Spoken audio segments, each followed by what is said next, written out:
Curacao against Germany. Curacao are the smallest ever nation to qualify for a World Cup. Less than 160,000 people actually live there, and they face former World Cup champions, of course, Germany, who have had their own issues in recent World Cups. We will get to that.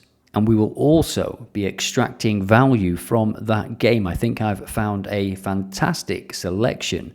Given the odds for a Germany win are 1.06, you have to dig deep. You have to accept the challenge and try and find something. And I believe I have, so stay tuned for that. Germany-Curacao is the first of 4 games coming up on this World Cup episode of the Prediction Show.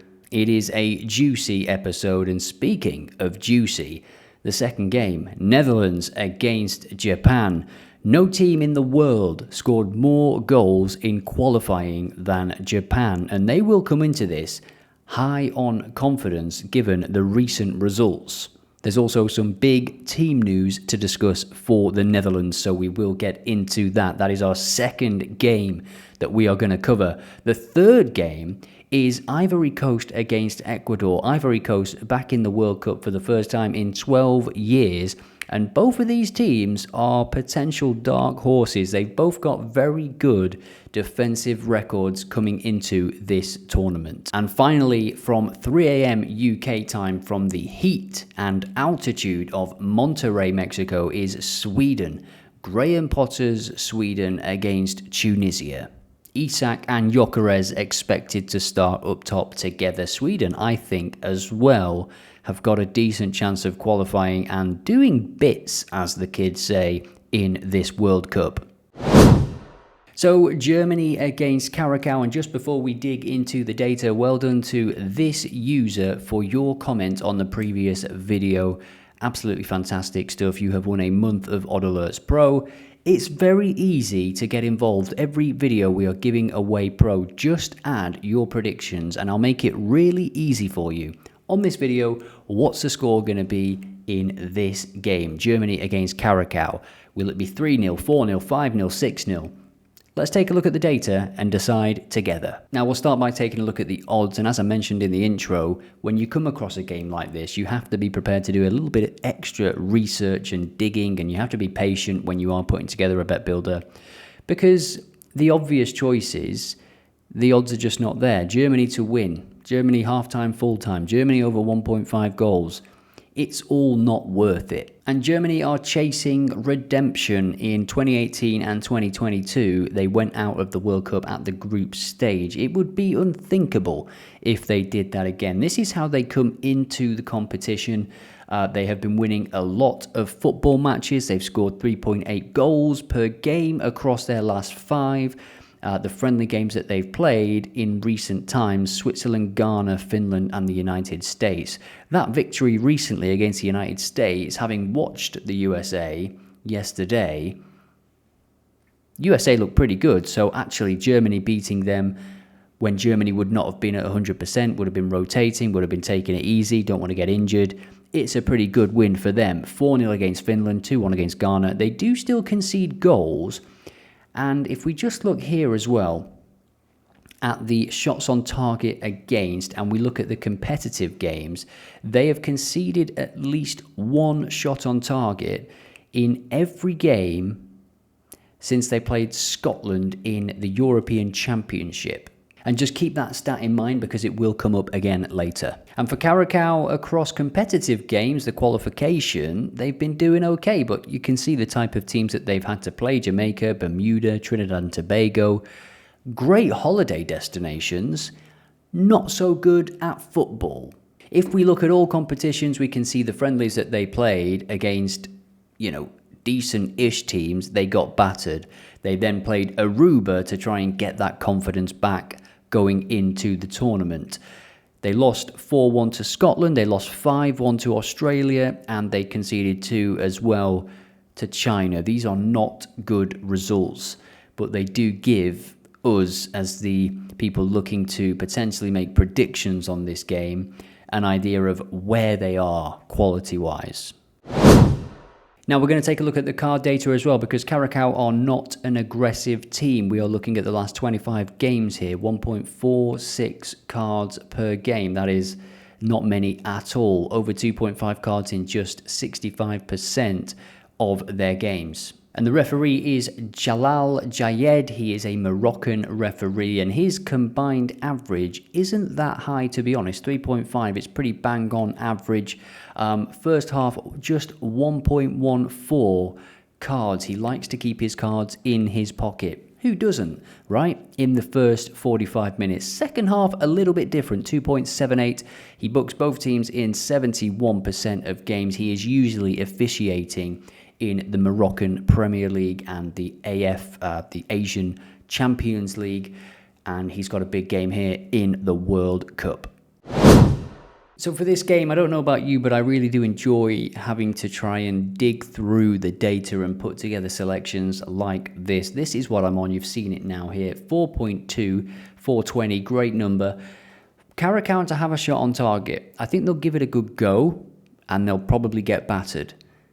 But as we saw, Germany have conceded at least one shot on target in over a year in all of those competitive games. So Curacao in this World Cup opener for them, massive game, massive moment for them as a country. Can they just have a shot on target in the game? I think they can, from a free kick, from the edge of the area, whatever. It's possible. Curacao to get a card in the second half as they get frustrated, as they get battered, most likely. Germany to score more than once in the second half. I think Curacao, if they're smart about this, and they've got a wily old fox as the manager, they'll just try and sit in the first half and frustrate Germany, let them have the ball. I was going to look at players like Kimmich and Pavlovic for player passes.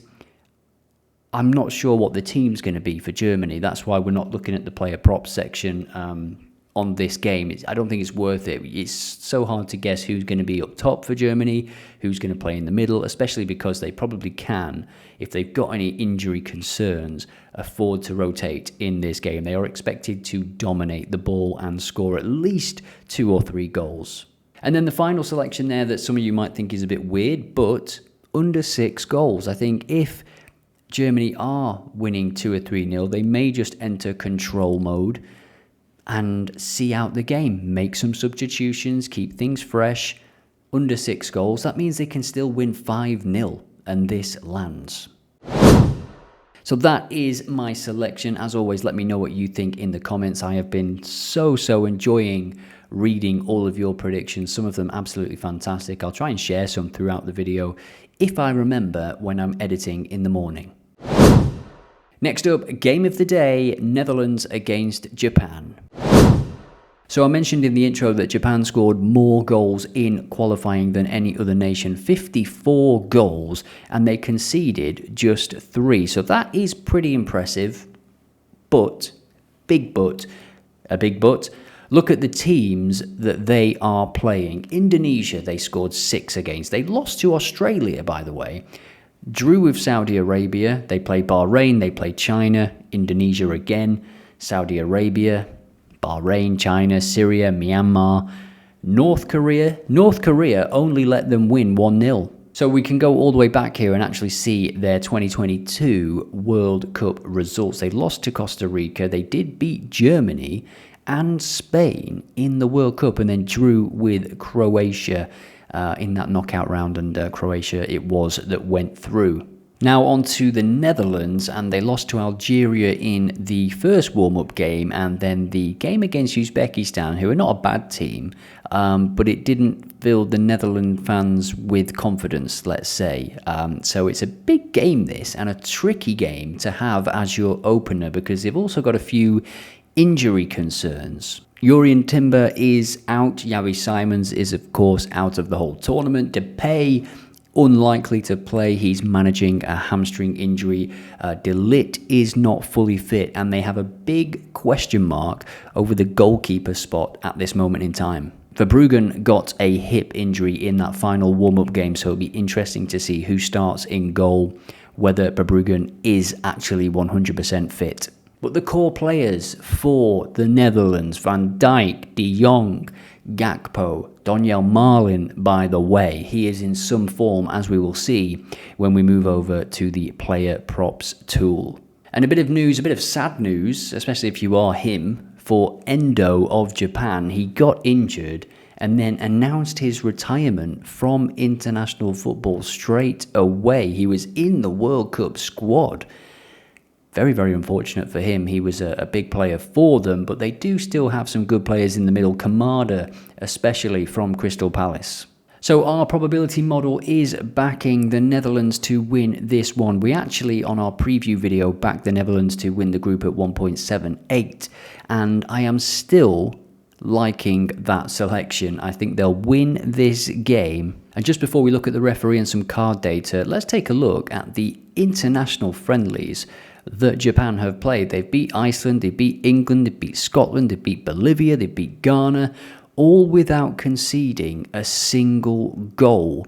That is some doing, to be fair. And there's also a little victory against Brazil in there as well, where they were 2-0 down, pulled it back to win 3-2. So here is my official pick on the OddAlerts Predictions League. We will jump to Bet365 as well and put together a selection, of course. Over 2.5 goals, and that will get me 1.95 points. I'm just going to scroll down so you can see my current picks. At the time of recording, Brazil have not played Morocco. But look at that, 4 out of 4. USA, what a performance. 4-1 against Paraguay. Canada and Bosnia and Herzegovina. I did say that I fancied 1-1 on the video for that game. South Korea look incredible in the midfield, really. Maybe Czech Republic are just aging and slow. But I think what I predicted on the preview video, South Korea to win the group, I think they absolutely can. If they can get over the heat and altitude, that midfield is so tidy that I definitely can see them beating Mexico. And as for South Africa, they stunk the place out. So now we're on the tips section, and I'm just on the Netherlands-Japan game here. I like to read these before I look at all of the other data and put together my predictions. It says Japan to score. Japan have scored in 8 out of 10 games. We saw the friendly games that they've played. They are in decent form and they will be confident. All of those clean sheets, can they really keep that going in a World Cup though? It says Netherlands have only 3 clean sheets in the last 10, but 0.8 goals conceded per game. So a Japanese goal is plausible even against the 8th placed side in the FIFA World Rankings. Model's probability is 65% for Japan to get a goal. And now we jump to the player section for this game, link in the description. Again, if you want to check all this out, it is really, really useful information. Maeda, 9 goals in his last 10 games. Donyell Marlin, who I spoke about, if he starts, I really do like him for a shot on target. He is a busy bee, but he also opens up space for players like Gakpo to drive into and have a shot themselves. Gakpo has been really good for the Netherlands when I've watched him in the past. We're looking at key passes per 90 now, and we see Justin Kluivert, who I forgot was part of the setup. He's not really done much for Bournemouth this season. He was really good last season, but he has had his injuries. But if they can get him playing well, you might find that some teams focus so much on the danger men that they leave players like Kluivert with space, and boy can he hit it if he's on the pitch. He has got a sensational strike from distance. And speaking of shots, let's take a look at total shots per 90. Donyell Marlin, what a loan move it was for him to go to Roma. It's now been made permanent. 3.55 per game. I think he will start, given the injuries to Depay. Depay just seems to start, doesn't he? Just why is he even in the team? He was playing in Corinthians in Brazil. Is he really that good anymore? Fouls per 90 minutes. Brian Brobby as well. I forgot about him. Another great player. Somerville, another. I mean, he's at West Ham, but he had a bright spark towards the end of the season under Nuno. He scored in like 5 games in a row. Netherlands are a dark horse. It is official.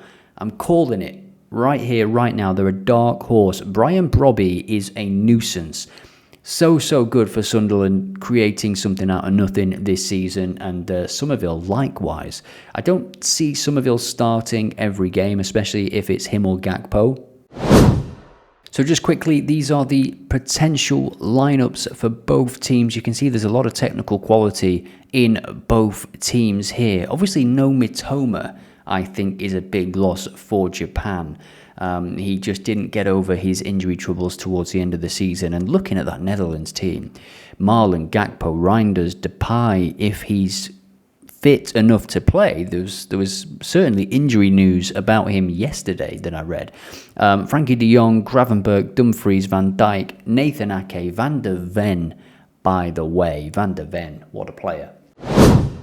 So we're jumping back to the fixture because I want to show you the odds, because it is evens, just over evens, for the Netherlands to win this game. Can you see a draw? Can you see a victory for the Netherlands? Let me know in the comments. Now, we talked about a team not being aggressive in Curacao when we looked at the Germany-Curacao game.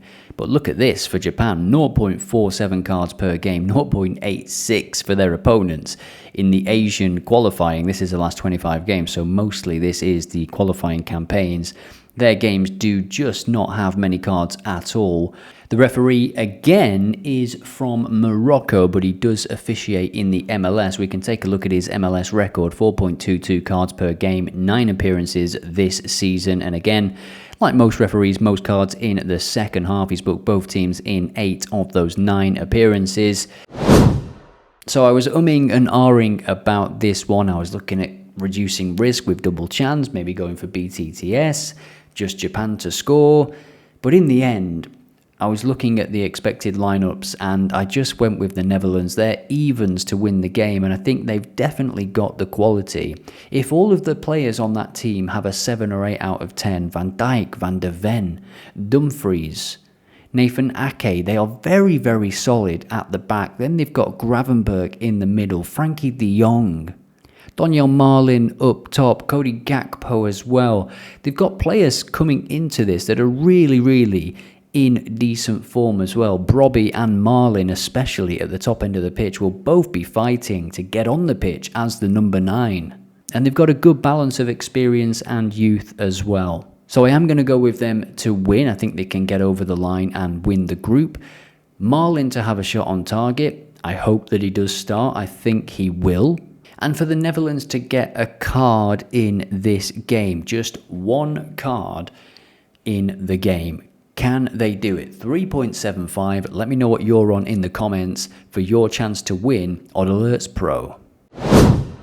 So Ivory Coast against Ecuador, 2 potential dark horses here, mostly for their defensive records. They will both be eyeing that second spot in Germany's group. They could, given that they all have to play Curacao, qualify as the third placed team, the best third place team. If they all put 4 or 5 past Curacao, there's a very good chance that one of these two will go through to the knockout stages. As I mentioned in the intro, 12 years since Ivory Coast were in the competition. And also in the intro, I mentioned the defensive stability for both of these teams.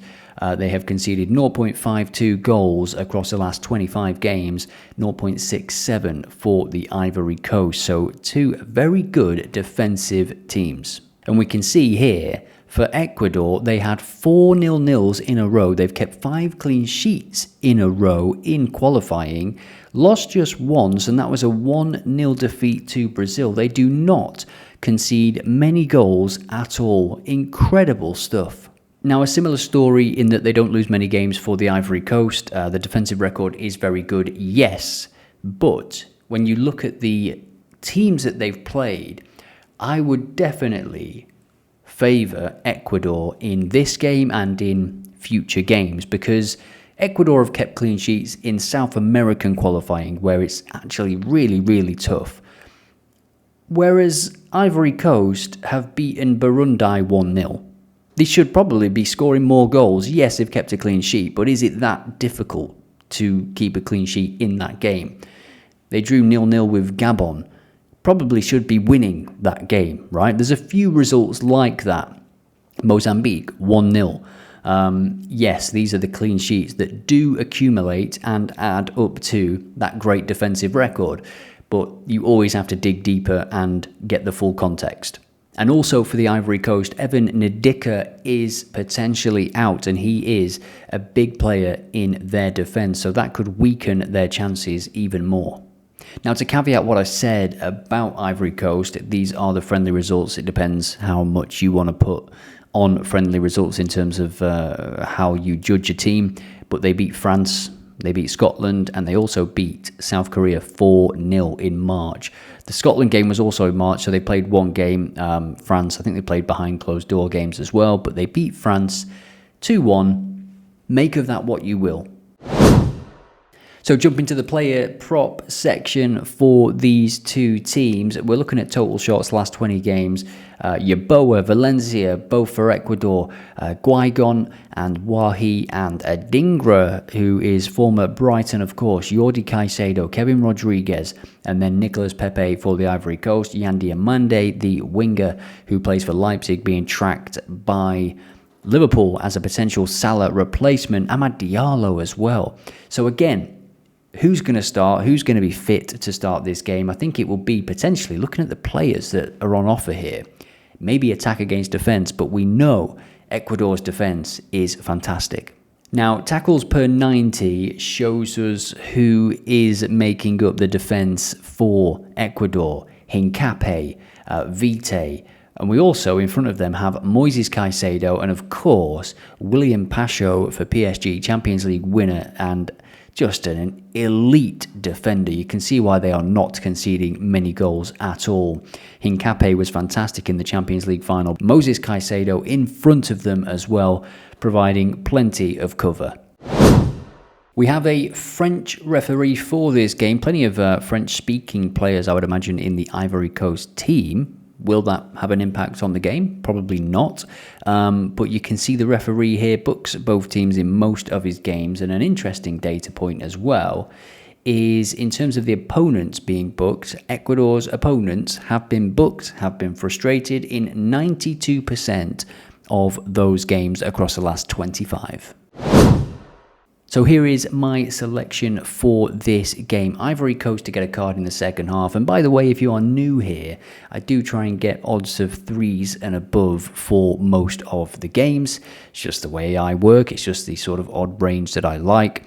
Amad Diallo to have a shot on target and over 1 goal. The bookies are seriously looking at unders in this game. But I think this is a big game in this group. Whoever wins this game, if there is a winner, can potentially secure second place with this game. If both of these teams lose to Germany, which would not be a surprise, and they both beat Curacao handsomely, then this game becomes a deciding game. And Ecuador have scored 1 goal in, 5-6 games, but they've not lost any of those games because their defence is very, very good. That kind of strategy and performance can get you to a World Cup, but can it get you through a World Cup? Can you realistically win a World Cup playing like that? Or do you need more in terms of attacking threat? And when I look at both teams, having looked at the expected lineups that were posted today as I record this, so of course things can change. Amad Diallo expected to start. He is the one that fills me with the most confidence for a shot on target. I looked at tackle markets, I looked at foul markets. The odds are absolutely abysmal, not worth touching, but there are some great players for the data, of course. So 3.4, let me know as always what you think in the comments. Next up, Graham Potter's Sweden. So Sweden hosting Tunisia, and this is a big game for both of these teams. Sweden are favourites, as you might expect, but only just. They are just under evens, which I think is a very good price, just for the two players that they have at the top end of the pitch. Gyökeres and Isak expected to start together. And it's a massive game for them, and a game that I think they must win, because when we look at their fixtures, they play Netherlands and then Japan. There is no guarantee that they get any more points after this game. And they're not in the best of form. They have won just 2 of their last 10 games, but they are still scoring goals. As you can see here, they've scored 2, 3, 3, 3, 1, 1. They are scoring, and they've got the capability as long as they have Gyökeres and Isak on the pitch. And for Tunisia, they have scored just twice In their last 5 games, they entered the sort of pre-tournament phase with a 5-0 defeat to Belgium. That is not how you want to warm up, even if it is just a friendly game. They also lost to Austria. They've drawn with Canada. They do not score many goals at all, but they usually, apart from that 5-0, when I think of Tunisia, they are a well set up team defensively. But Sweden, I think, are good odds for this game, just under evens. Maybe if you shop around, you can get them at evens. I think that is a great price. Jumping to the player section, we can see Hannibal for Burnley.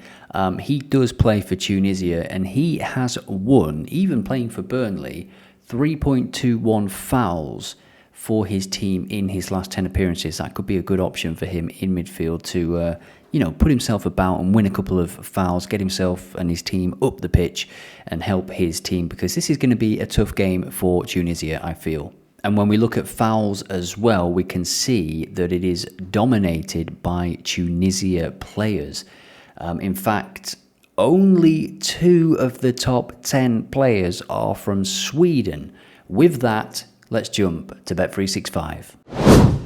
So I'm going to keep this super simple, and sometimes that is the best way. Sweden to win, Tunisia to get the most cards in this game, 4.2. So again, shop around, you might get better odds for Sweden. I just think it's a massive game for them. They've got the better quality. The 2 players that they've got up top are better than anything that Tunisia has, if they can find them. They've got no Kulusevski, who was a major player for Sweden and a very, very good player indeed.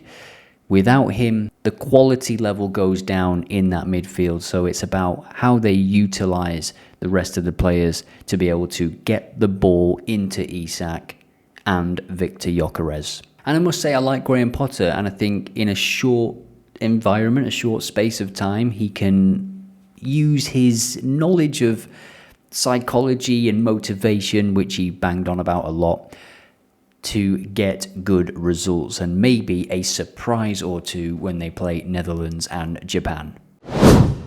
So the next video, which will be here tomorrow, 7 AM, same time, will feature Spain against Cape Verde, Belgium against Egypt, Saudi Arabia against Uruguay, and Iran against New Zealand. An interesting set of fixtures, shall we say. Don't forget to get your comments in for your chance to win OddAlerts Pro. I will see you in the next video. And don't forget to like and subscribe if you want more content like this.